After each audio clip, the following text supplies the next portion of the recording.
Hello everyone, আসসালামু আলাইকুম। এখন বাজে সকাল 6টা আর আমরা যাচ্ছি প্যারাডাইসে নাস্তা করতে।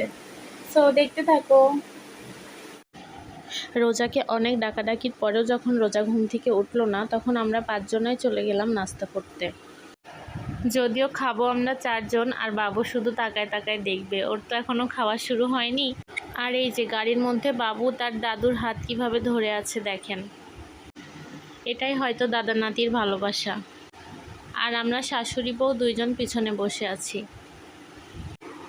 কথা বলতে বলতে এরই মাঝে চলে আসলাম প্যারাডাইসে। আর এই যে এখানে বাবু, তার মুড খুবই খারাপ, তাকে ঘুমাতে দেওয়া হয়নি, জোর করে নিয়ে আসা হয়েছে।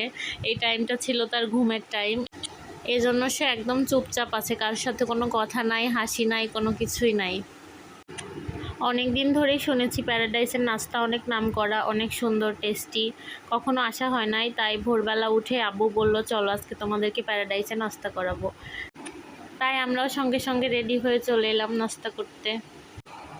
এখন খেয়ে দেখার পালা, আসলেই নাস্তাটা কি অনেক টেস্টি নাকি কোনো রকম। এরই মাঝে চলে এলো আমাদের নাস্তা, গরম গরম পরোটা আর সবজি। এই সবজিটা নাকি অনেক টেস্টি, সবজির জন্য এই নাস্তাটা অনেক বিখ্যাত।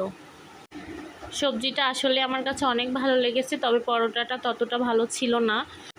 মোটামুটি এভারেজ ছিল, বাট আরেকটু ভালো হলে ভালো হতো। তবে সবজিটা অনেকই সুন্দর ছিল। আমরা নাস্তা করছি আর বাবু তাকায় তাকায় শুধু দেখছে, ওর মুড আজকে খুবই খারাপ।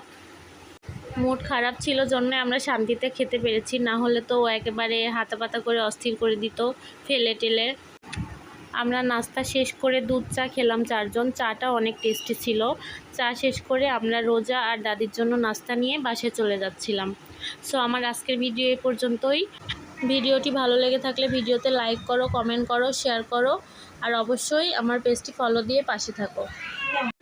দেখা হবে পরবর্তী ভিডিওতে, ততক্ষণ পর্যন্ত সবাই ভালো থাকো, সুস্থ থাকো, আল্লাহ হাফেজ।